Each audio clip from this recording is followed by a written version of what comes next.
जिनका जैसा आदर्श होगा तो वैसे ही उनका स्वयं का चरित्र भी होगा। यही तो हमारी संस्कृति भी कहती है, शिवो भूत्वा शिवम यजेत। ये वही ब्रीड है जो बाबर से लेकर के औरंगजेब तक और जिन्ना तक को महिमामंडन करते हैं।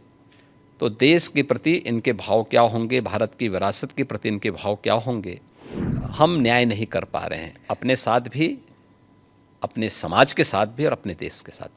योगी जी, आपने डबल इंजन सरकार का जिक्र किया। अखिलेश जी कहते हैं डबल इंजन क्या, अब तो इंजन एक दूसरे को नमस्ते तक नहीं करती। हाँ, देखिए, ये उनके संस्कार थे।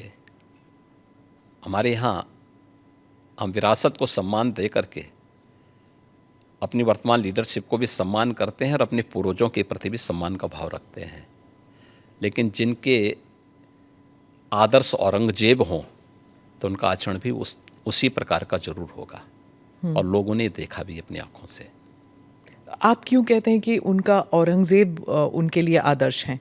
क्योंकि वो औरंगजेब को महिमामंडित कर रहे हैं।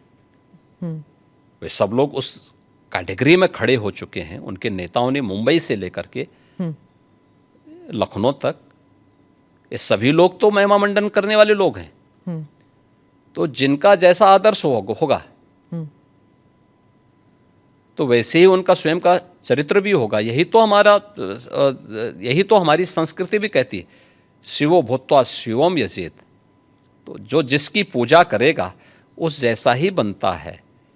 हम राम को आदर्श मानते हैं, कृष्ण को आदर्श मानते हैं, शिव को आदर्श मानते हैं, उनकी पूजा करते हैं, तो स्वाभाविक रूप से उनके अच्छे गुण भी हमारे अंदर उनकी कृपा से समाहित होते हैं।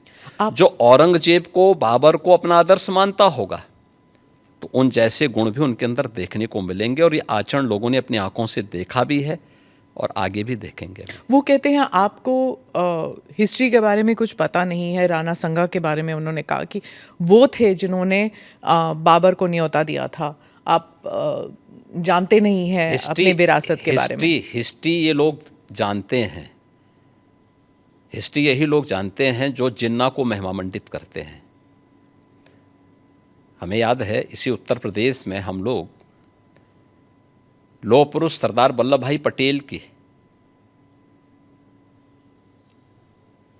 Unity, run up for unity के कार्यक्रम के साथ जुड़ रहे थे।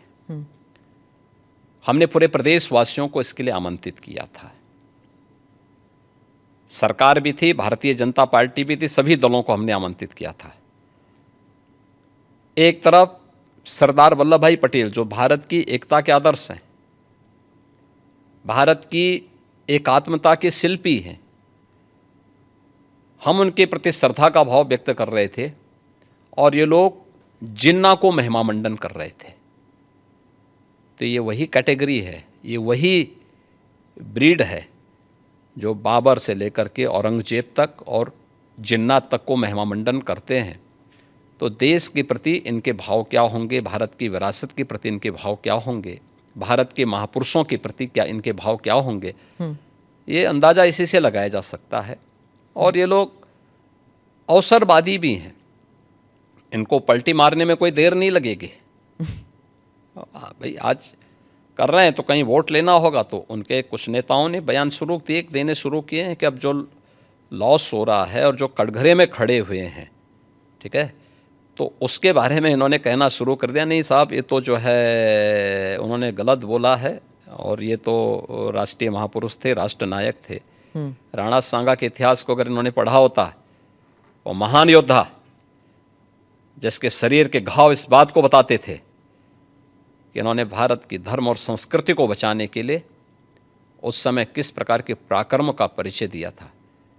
ये महाराणा प्रताप, महाराणा सांगा, छत्रपति शिवाजी महाराज और गुरु गोविंद सिंह के बारे में ये लोग बताएंगे।